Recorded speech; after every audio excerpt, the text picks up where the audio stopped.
All right, so let's make some bolts. Let's have some fun with some bolts. All right, start with the cylinder.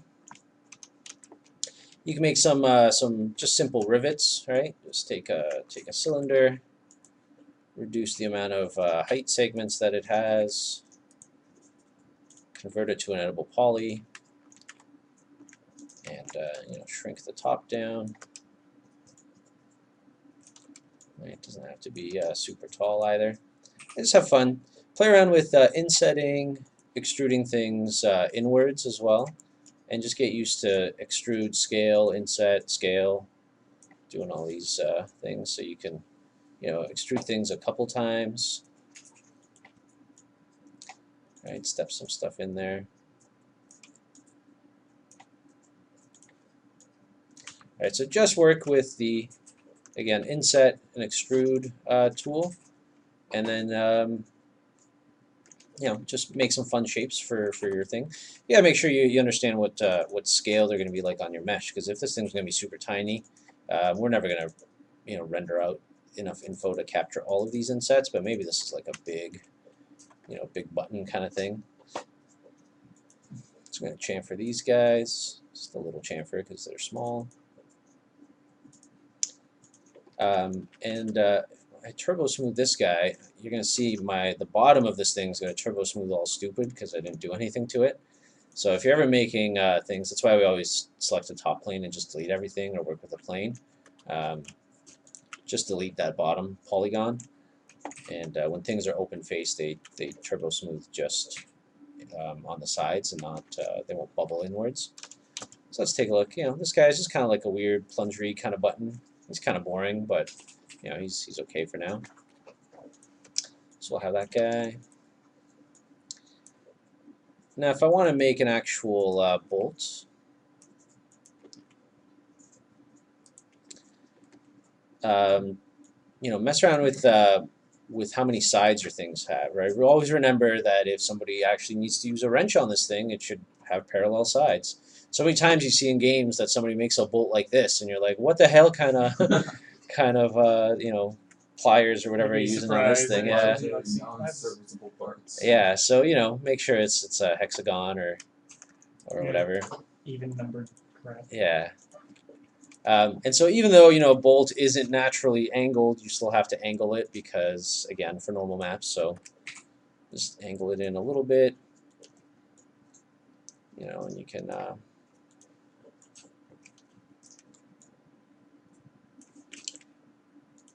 model it as you see fit.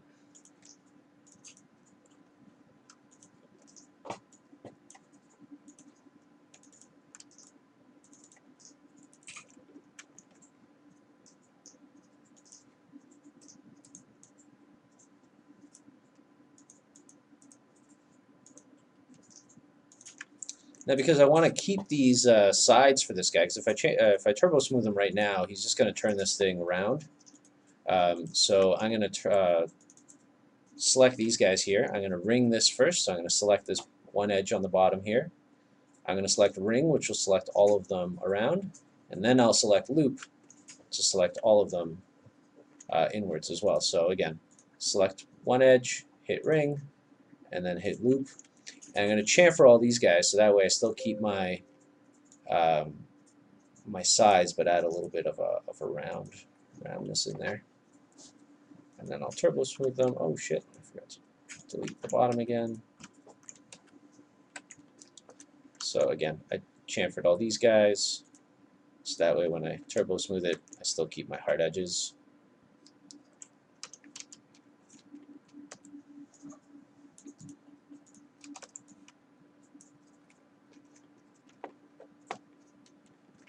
So something like that.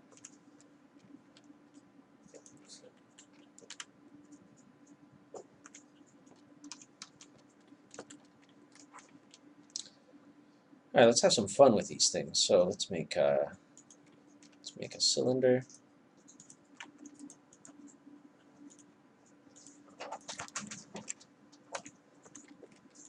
So I have a flat cylinder plane here. Let's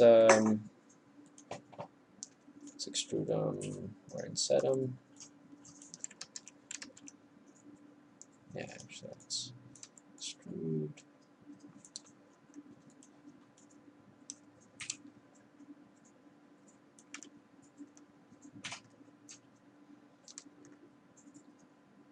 Sometimes you can have some fun by insetting things and extruding them back out, but selecting some additional polygons.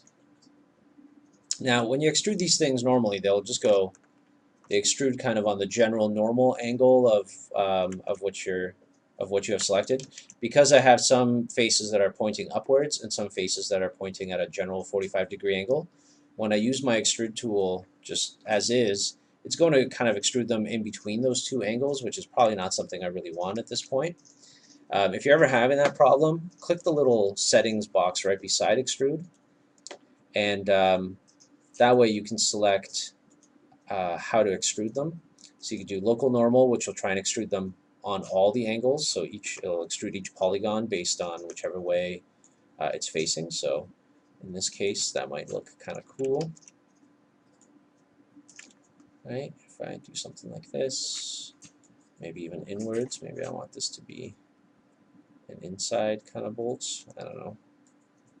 Let's do that. If I'm still not happy with how this goes, if you want this to extrude straight upwards, you can open up this dialog, do as a group, and then just extrude it to 0.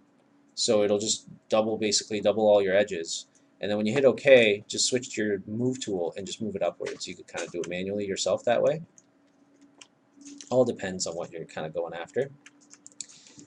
Now, if you have a really weird shape like this, obviously scaling it is not going to do the trick. So if we go to the top view, well, I guess it didn't do that bad of a job. But you'll see it's kind of thicker here, thinner there. It's not like really parallel all around every edge, and I could kind of do that myself.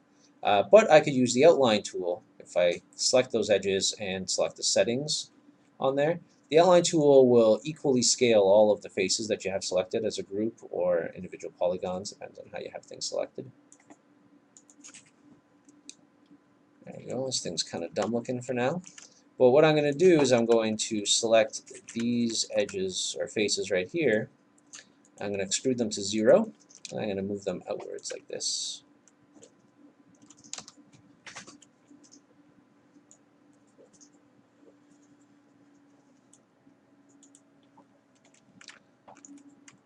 So now I have this funky looking thingamajig. I don't really know what it is.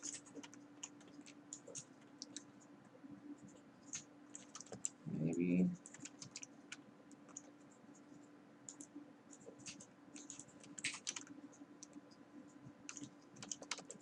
Let's see what that looks like from the top. It's kind of interesting. I could always add some more detail on there too by extruding and insetting. I can inset it like a little bit there.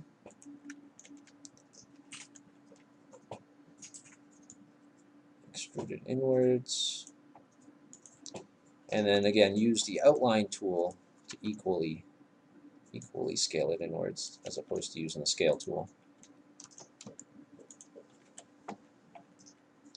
You start getting some really interesting shapes doing this stuff. So right now all my stuff is very symmetrical as well, and symmetry is all well and good, but sometimes you might want to add some asymmetricalness to your floaters as well. So never be afraid to only extrude or mess around with just one side of things. But we'll do that for the next one. So I'll leave this guy as is. I'm going to chamfer him up. Now, chamfering sometimes is a son of a bitch when it comes to really really complicated meshes like this. And if I don't chamfer, it's going to turn into this weird coffin-looking thing that I have here. It's kind of interesting. So let's play around with some stuff.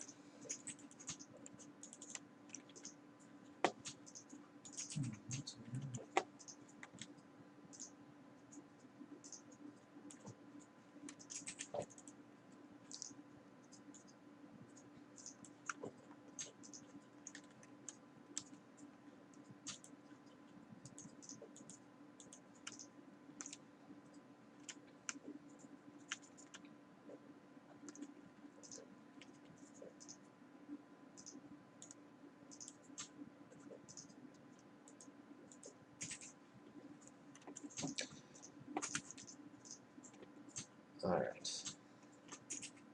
So, you guys finish up making like a funky shape, and we'll talk about some different mesh smoothing techniques that we have.